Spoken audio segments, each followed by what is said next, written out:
Welcome to this episode of the MarTech Matrix, how a DTC operator evaluates MarTech, focusing on the human side of marketing technology with Sean Agatep, co-founder and COO of Vincero Collective. I think there is a definite case of FOMO with everything, with how fast everything's moving, right? Everything's AI, everything's, multi-touch, everything can do this, everything can lead to incrementality. Understanding is like, dude, we've been around for 11 years. We've figured a lot of this stuff off with like Google Sheets and like 3 or 4 or 5 tools. I don't know if we necessarily need all of these shiny objects. We've tried a lot of shiny objects. Let's stay disciplined with our OpEx and keep our tech stack as lean and intentional as possible. And if there is a genuine need, we can explore it. And part of that process too is we just have to assign one of us the person who is willing to take all of the vendor calls and be the filter for all of this stuff and has full domain knowledge of the company and the P&L, as well as the perceived benefit or added value that these tools go after. There's a lot of talk in MarTech about the shiny new object, AI this, machine learning that, the latest vendor solution that's going to transform your business. But what I've found is that the best insights don't always come from the newest technology. They come from operators who've actually built something that works. Today's guest is Sean Agatep from Vincero Watches. Now, Vincero isn't a MarTech company. They're a DTC brand that's figured out how to stay lean, stay focused, and keep growing. But what fascinated me about Sean is how he thinks about technology, vendors, and what actually moves the needle. He's the operations guy, the person who evaluates every tool, every pitch, and every claim of transformational value. And he's got no patience for BS. In this conversation, we talk about how he uses Kickstarter as a testing ground, why he's skeptical of the AI hype, how to actually get his attention if you're a vendor, and what he's tracking right now that's got him genuinely excited. If you're running a brand, managing a tech stack, or selling into DTC companies, this one's for you. This is the human side of MarTech. Let's go. Sean, welcome to the show. How you doing today? I'm doing good. Thanks for having me. I'm excited to have you here for a few reasons. One is I love the watches, but I really like the idea of bringing an operator on the call, on the podcast, and really talking about how you approach marketing, but also getting a better understanding of how it ties into the overall business. So before we jump into like specific questions I have about the experience you've had, give us a little background on your origin story from back to when, what prompted you to start the company, and take us through, the first several years of the company. For sure. So we have a little bit different of a background story. I started Vincero with my 2 best friends from college. We were actually living in China at the time. We had spent a few years out there right after we graduated, and we basically just failed at starting businesses until something stuck. So we'd done everything from sourcing, product development. A couple of our buddies had tried to set up a basketball teaching academy. We had looked into helping Chinese citizens invest in U.S. franchises to help them get their green cards. We imported American wine into China, which was the first business that didn't lose money, but I lost probably 10 years off my liver selling cases of wine to Chinese people. And then we were still doing sourcing and product development, and we saw a whole bunch of people launching products on Kickstarter, and we saw the opportunity, so we jumped in. We had the confidence that we knew how to make the products. We were 30 minutes down the road than where all the factories were for watches and a lot of that product category. So we had the unique advantage of having the product expertise to get something to market that we were confident and could stand behind. And Kickstarter was our great marketing testing platform. Marketing testing platform. That's interesting. So what did you learn from using Kickstarter as a marketing platform? Because I think most people think of it, I just have this cool product, I'll put it up there, I'll get some sales, and I'll use that money to create the product. But you used it and you learned about your audience. Like, what did you learn? You learn how to communicate to your audience, right? There's a lot of Kickstarter products and projects that are like, hey, I think this is really cool. I want to show you guys this, and you're my dem and you're my person anyway. So you're going to get that it's cool too. That works within the Kickstarter ecosystem with a certain type of customer, but it's more of an exercise of, okay, can I create messaging that sticks with the customer? Can I capture customers, and can I fulfill on my obligations to that customer before and without having to invest anything? Right. Like that's the cool part of all of this, is that there's a small investment, obviously the time investment in getting the silhouette stood up, getting the sample stood up, and developing your own campaign. But you learn a lot of the nuances of starting a company just by going through that process. So it's a quicker learning curve with less of a risk. So, and would you say that the audience that bought your watches through Kickstarter were different from your sort of customer today or customer that you've had since then, or is it a microcosm of it? Like, how would you describe them? It's more of a microcosm. I think our customer that liked watches, that core dem, that person was on Kickstarter a lot at the time because they like gadgets, they like that sort of thing. So it's a natural place for a Kickstarter Indiegogo project and if you look back at that time, there's a ton of watch products, right? There's a ton of just iterations of that. At the time, fashion watches were extremely popular as well. So there's just natural product market fit. There's natural momentum. It'd be the same thing as if we were to launch a creatine thing right now, right? Like there's a lot of momentum within the category. So as we were scaling the company up, we started with watches. The idea was like, let's make a whole accessories brand right away. Let's get into leather goods. Let's make bags. Let's make belts. Going back to the Kickstarter was a good experience. But we came back to the conclusion that our core customer is a watch guy. And so we should just be making watches for watch guys. And there's a lot of opportunity and white space to play within that at that point in time within the company. Max out. I got that. So where do you go after that, right? So you launch on Kickstarter, you make some sales, generate some revenue. You think you have something here. Where do you go to scale that? Or where did you go? Facebook was hot at the time. So I give a lot of credit to my partners. They jumped in the lab and spent a lot of time just figuring out Facebook early on. So if you would put the time in and you could, everyone says now it's like, oh, well, you just had to put money in the money machine and figure it all out. It's just that there's different eras of all this stuff. And it's the same way that like when you're comparing basketball players in different eras, you can't really make the argument that like, oh, LeBron would beat Wilt Chamberlain hands down. It's like compared to your competitors, if you put in the time and you put in the work and you figure out, like how to rebound better, then you're just going to be inherently at an advantage. Ultimately, the field will catch up and everyone's going to learn how to rebound better. So then you got to work on something else. So that's kind of how we look at it, is that we jumped in and we developed that skill and that muscle early on. So if you're above average and better than that, you just have an advantage there. So I've heard a lot of direct to consumer brands say, business was strong. It was like a rocket ship during those days. And then it got really hard. And some couldn't survive. Right. Talk to me about like that. Did you have that up and to the right? Did you have like a dip? Did you have to sort of go back to the drawing board and figure things out? Talk to me about that journey. Yeah, I don't think you're a real company until you've been punched in the face at least once and you've had, that sort of thing happen.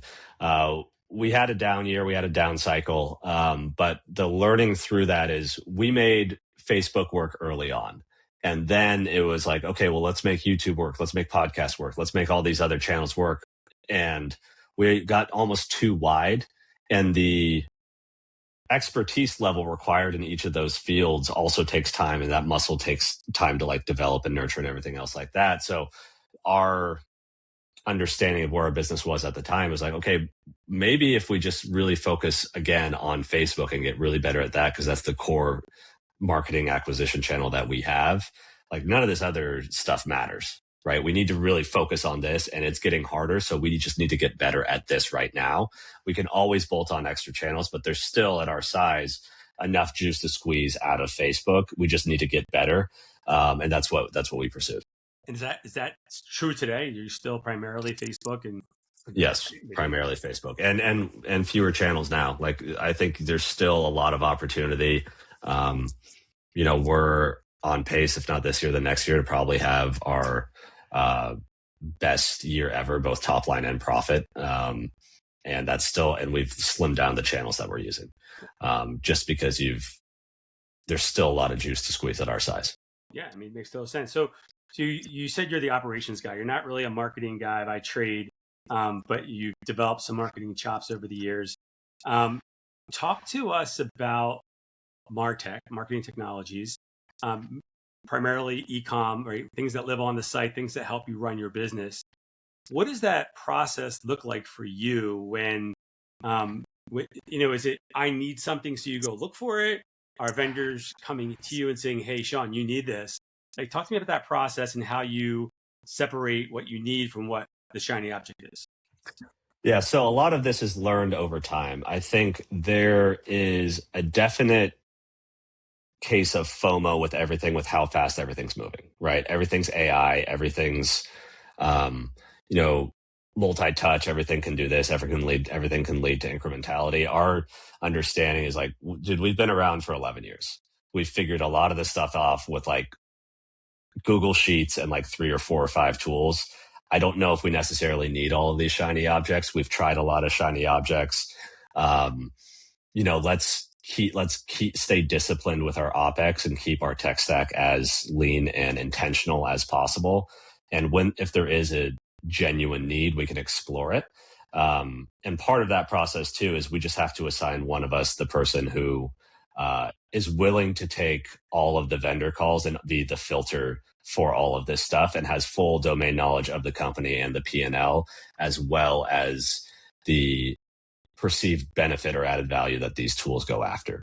I think when you task that to other people that don't have a direct relation to the costs implied to it, if it's going to make your job easier, your natural inclination is like, oh yeah, it's definitely worth it, right? Like that price isn't that bad. We could 10K for this tool, it'd be way worth it. They're telling me that it could 5x our money. It's like, okay, well, no, that's not how this works. Like it's got to sit in line. Everything has to be comped according to everything, and everything has to earn its place on the table if we're paying it money. Yeah, I mean, it's an interesting way to approach it, right? Because I hear, especially with larger companies, you hear, oh, I've got 3 tools that essentially do the same thing, but they were bought by 3 different departments, and their tech stack's just bloated, right? And so they need to have somebody come in, do an audit, figure out what they don't need. But I think because you're the operations guy, you're tying everything to P&L.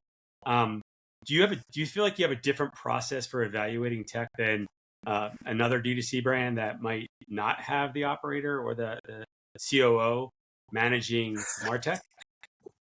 Yeah, and I think it's probably a bit more I look at it a bit more black and white and just transactional than I think a lot of MarTech or a lot of vendors want to position themselves. Is that if I'm going to be paying you money, that means you're taking a piece of the pie that I have, and I only have a fixed amount of that pie. So you're either going to be an insane additive and show this much value and it's worth it, or you're going to have to replace what I already have a solution for. And I think the challenge that we have to a lot of vendors is we've made it this far without having this function without this shiny tool that you're offering. So unless the cost is drastically lower, which it's probably, as a vendor, it's probably not in your best interest to price yourself like that, then you're going to have to outweigh yourself in value, and that's a tougher sell and a tougher pitch.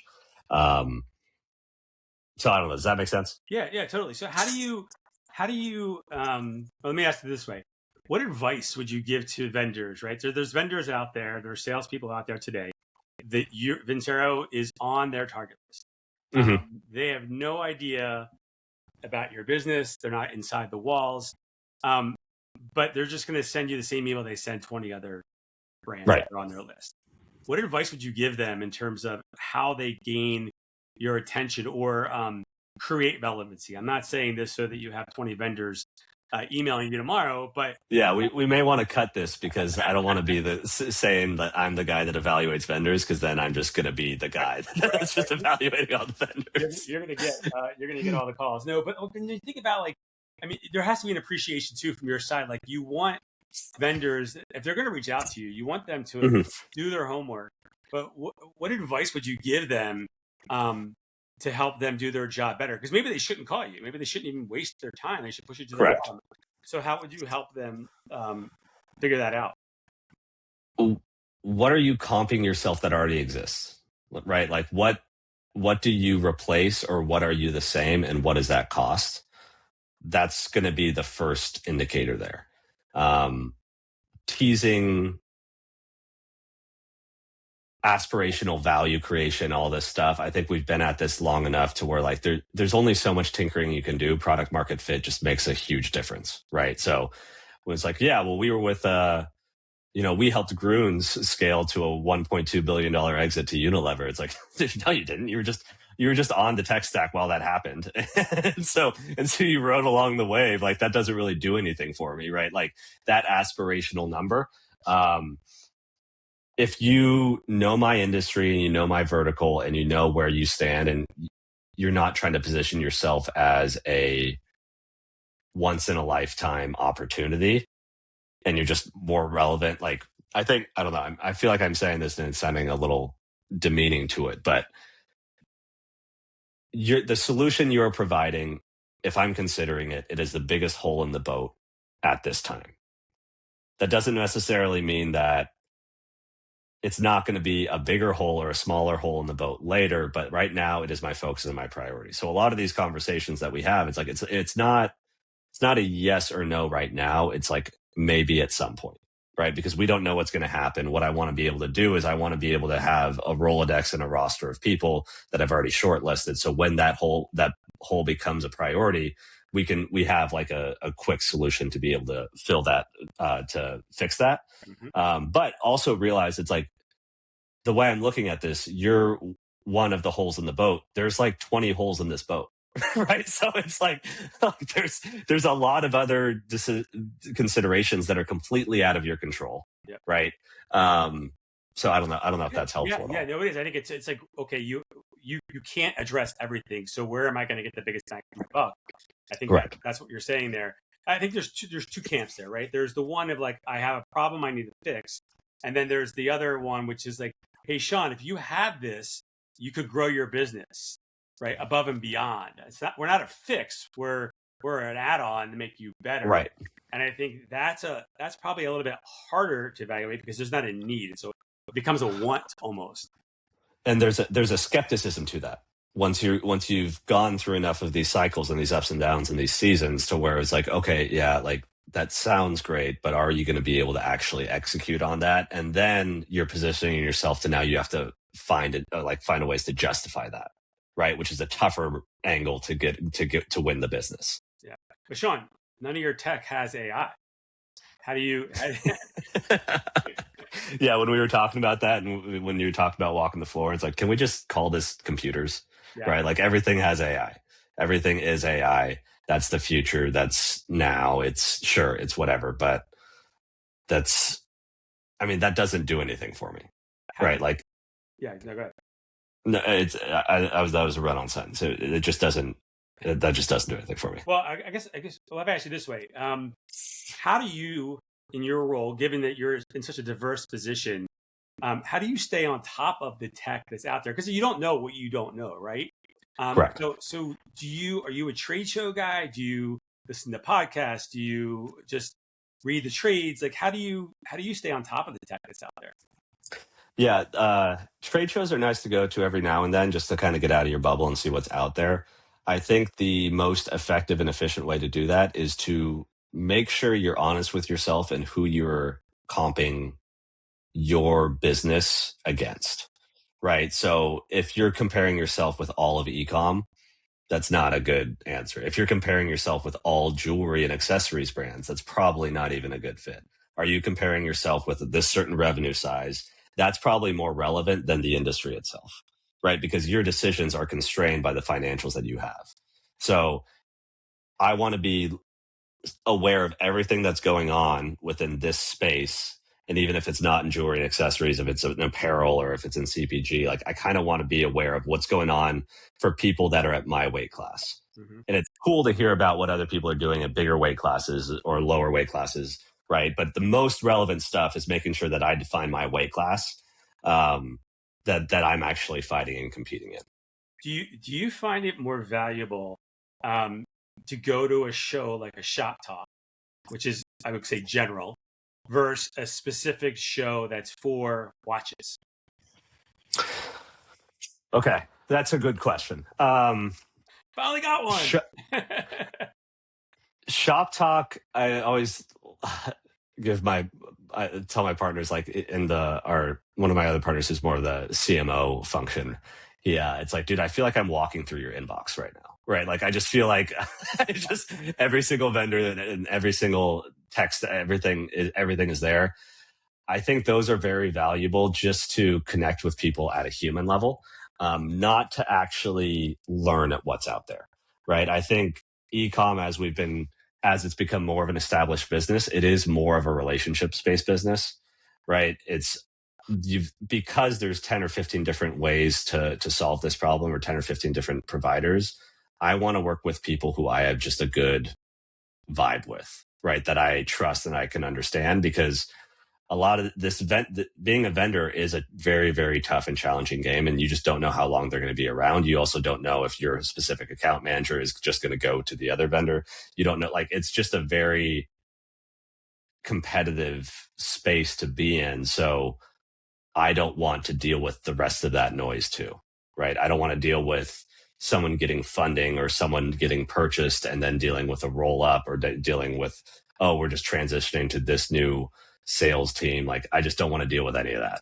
I want to deal with the people that I have the strongest relationships with. Yeah, I totally relate to that. We're evaluating CRMs, and we were coming up with a list of questions we wanted to ask the different companies. And mine was less technical because I can see all the tools they have. It was more about, like, how well funded are you? How many people are in the company? Like, I want to make sure that if I'm going to spend time migrating into another CRM, they're going to be around in 5 years, right? I don't want to switch CRM. So, and migrations are always awful, right? And they're always longer and more painful than they're gone out to be. So the last thing you want to do, especially on the marketing stack, is like migrate and then have to migrate again. Yeah, look, I think what I'm hearing from you is, like, yeah, the tech is important, but there's multiple companies that can satisfy my needs on the tech side. So once I narrow the list down to the companies that can technically serve me, it really becomes about the people, and do I like them, and do I want to work with them, and are they going to be around?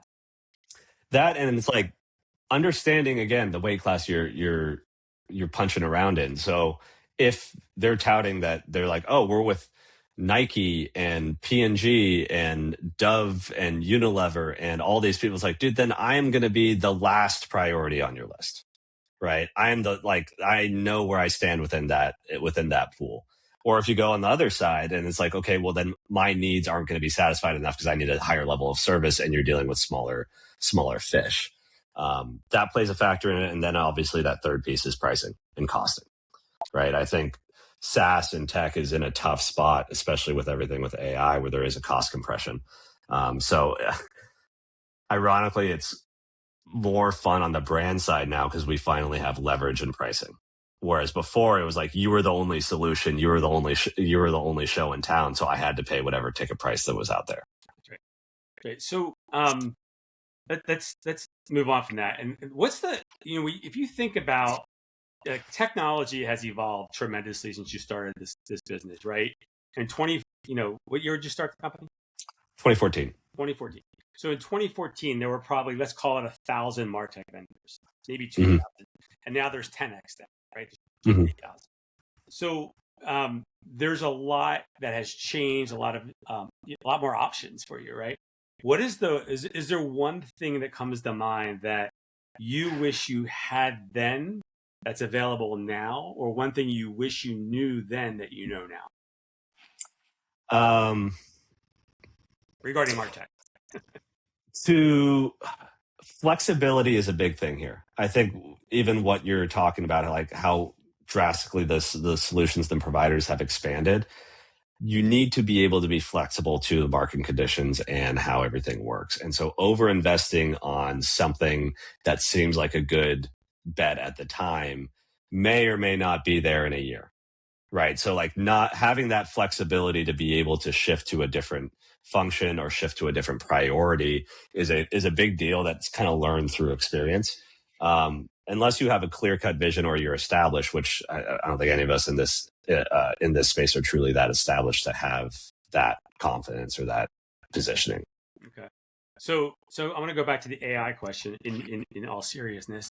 Mhm. How are you thinking about AI internally in terms of where does it? We talked about how AI isn't necessarily a thing; it's part of it. It's part of everything now. Mhm.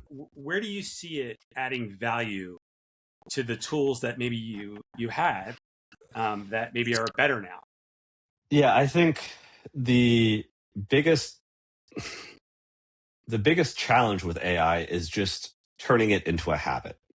It's like it's like a different way to process your work, process your decision making, process how you're going to solve problems when you've got this extra variable that also is kind of being figured out that you should just be using it and everything should be going through that filter before you do anything. And it's like, okay, well, this is so vast and expansive. How exactly do I use that filter to now solve this problem? And then all of a sudden I'm stuck tinkering on that, like the best way to use it than actually solving my problem.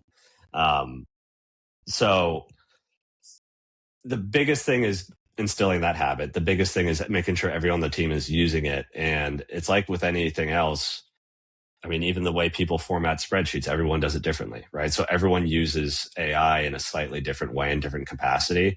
But the most important thing is that they're using it so that they're familiar with how to build it into their workflows. And then you can layer any piece of tech on top of that. You can layer any vendor on top of that. You can layer any solution on top of that.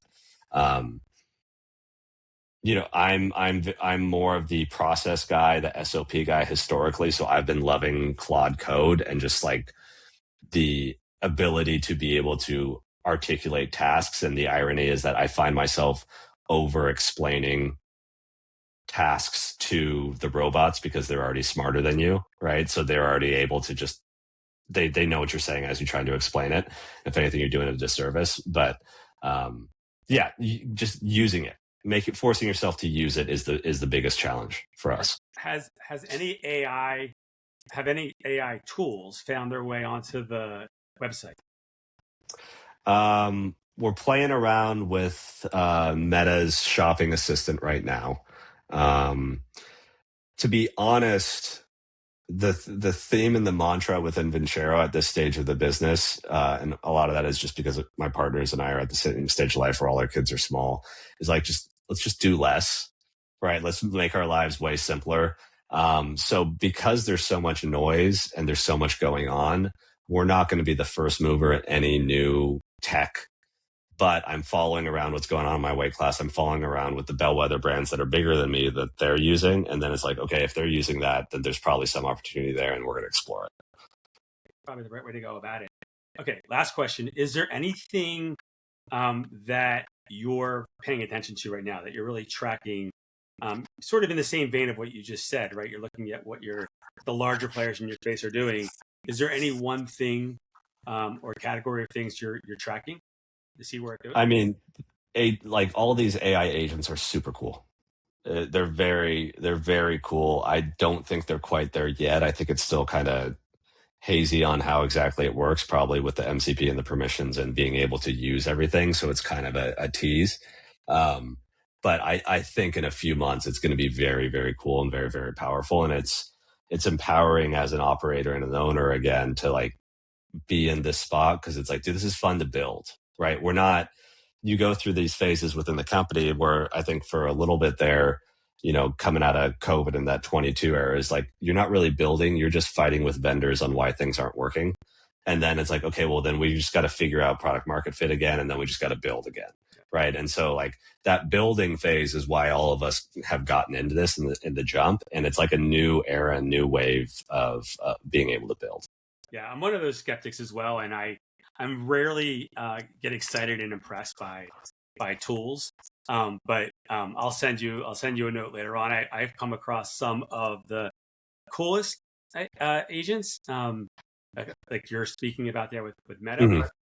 but some really bad ones as well that just don't. Yeah, which is part of it, right? Like I think everyone's trying to figure it out. It's an arms race. It's challenging for me to not be looking at this and see like the big guys on top. And it's like, dude, it kind of doesn't matter what all you guys are trying to go after because if it's good, these big guys are going to come in and they're just gonna be like, nope, we're doing that now, right? Like it's just so it is a challenge. It is good to like figure out your niche and your specialty and how you're specifically solving a problem, but yeah, it's cool. It's cool to see. Yeah. That's all I got, Sean. I really appreciate you taking the time to join us today and share your perspective on marketing and MarTech from an operator perspective. And we'll look forward to having you on the show sometime in the future. Absolutely. Thanks for having me on. Appreciate it. One of the big challenges in MarTech is figuring out which vendors actually fit your business without wasting time on calls and research. That's why we built Blurbs. So head over to www.blurbs.io to explore vendor categories you're interested in. Create a Blurbs brief, tell vendors what you're looking for, and do it all anonymously. Get real answers from people who actually understand what you need. Want more episodes? Find us at themartechmatrix.com or YouTube, and subscribe wherever you listen, Apple, Spotify, or your favorite podcast network. Thanks for listening to the Human Side of MarTech. See you next week.